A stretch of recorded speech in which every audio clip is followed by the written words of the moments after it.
welcome back to the Squadcast. I'm Christina Warren. And I'm Grant Robertson. And we are here with a letter.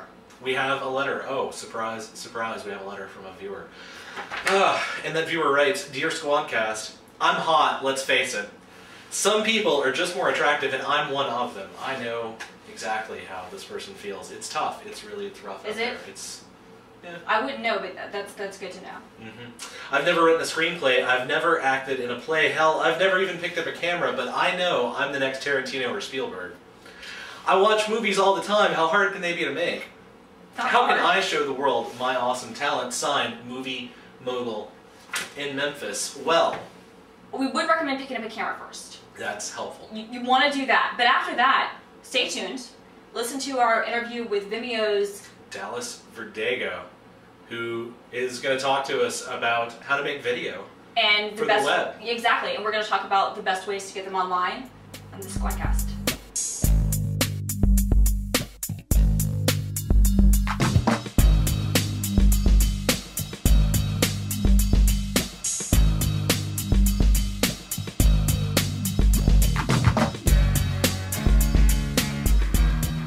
Now let's see how television works. The camera plate of the iconoscope is made up of millions of sensitive electric eyes. These eyes pick up electric impulses from the object being televised and form a picture which is then transmitted as separate electric impulses from the camera plate to the receiver screen. There the impulses are converted back to pinpoints of light and shadow to reform the picture on the screen.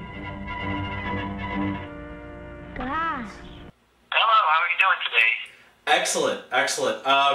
You know, we're talking about producing video for the web and sort of what's the right way and the wrong way to produce video for the web, how to do it right, and like how to make stuff that you're not only you're impressed with, but that your friends and fans will be impressed with. The number one thing that I would always suggest is get outside of your room, get out from in front of your computer, because if you look at a lot of the videos that people produce when they're first starting out, they're all staring at their computer, and that's not an interesting shot. So the number one thing is move around. Don't stay in one room. Also, if you're thinking about starting to make videos and you wonder if you have a video camera, chances are you already do, because a lot of people have these new digital still cameras that have movie capabilities, and it's good enough. It looks actually quite good, so you can start out that way. The rules of web video are not much different from the rules of regular video, so you have to make sure your framing is good, and your lighting is good, and your sound is good. And those are things that you can learn about from different, maybe cinematography books. And you don't have to go too deep into it, but make sure you know enough, like something like the rules of thirds that shows you how to frame things. It's a very simple rule.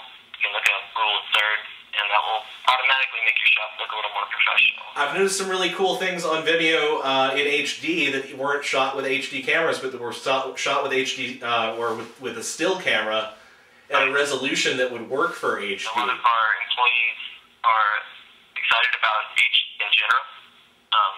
Justin, for example, is one of our employees that pretty much led the charge for HD. And it was like, we looked at the technology, we saw that it was possible and that it would not be hard to do, and so we asked ourselves, why hasn't anyone done this? Yeah, and people are doing some really neat things with HD. We were just watching, you know, before we started taping the show, we were just watching this Brooklyn Walk video. Right.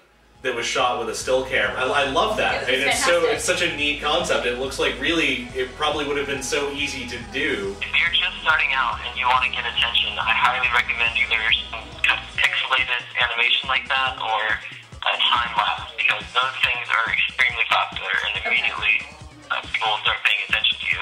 And then you can start doing other things, but definitely always the pixelation for some reason grabs people's attention. Pixel animation basically is taking a series of still images like you're seeing with the still camera and then combining them in an editing program to make a movie. So that's all that pixelation is really. It's just basically like live action animation, because you're just doing it one picture at a time. Okay. And time-lapse is pretty much the same thing, except for you usually keep the camera stationary and you take maybe one picture every minute and then combine those into a movie, so it's that sped up life effect you see. you have any recommendations for users that are just getting into taking video off their digital video camera or off of their still camera that shoots video and encoding that for upload and then having it actually look good? Right. There's so many video codecs, which are what you use to compress the video, that it's just unbelievable how many there are. But luckily, this day and age, there's a clear winner right now, and that is H.264. And AAC audio is what you use for the audio compressor on that.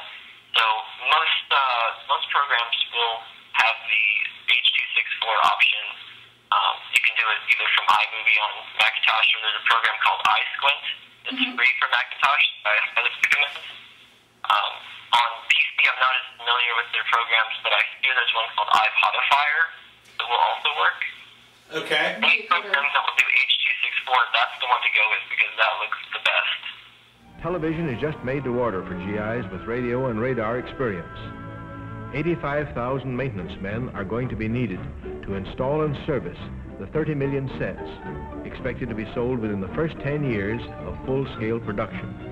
And in the distribution end of the business, 135,000 jobs are going to open up in the new shops and sales organizations that will supply the huge consumer demand. All in all, 300,000 well-paying jobs are expected to be created by television within 5 years after the new industry really gets rolling.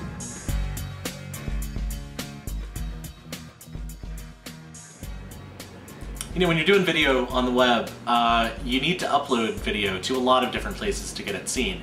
And it's kind of nice to be able to track how many people have seen it anywhere it's been. TubeMogul is a pretty slick service that allows you to upload your video to Vimeo, Crackle, YouTube, Blip TV, and a couple more, and lets you track stats across all those sites. And it's free. FFmpegX. If you're a Mac user and you need to encode your video so that you can put it on the web, FFmpegX is one of the best options. You can immediately create videos to put on an iPod, upload to YouTube, Vimeo, or any of the other services we discussed today. You know, if you're producing video for the web, you're going to need to transcode something at some point. And Media Coder is a really sharp option. Media Coder can pretty much take any video file from any format and turn it into any other file format. And it's free. iMovie. When it comes to editing video on the Mac, why look anywhere else? Although iMovie 08 doesn't do as many things as iMovie 06, if you own 08, you can download 06 for free. We've checked out a lot of video sharing sites on the web, and we've uploaded to pretty much every one of them. By far, our favorite is Vimeo. Vimeo rocks, just in terms of video quality, ease of uploading, and to make things even better, they have a really sharp user community who's friendly, artsy, and a lot of fun to be around. God, Christina, I don't know, something about this episode, like, I laughed. I cried. It became a part of me. I know I'm never going to be the same person again. Well, I'll still have the same name. I'm Grant Robertson. I'm Christina Warren. And you can send us your comments, questions, sappy letters, squadcast@downloadsquad.com, and we'll see you next time on the Squadcast.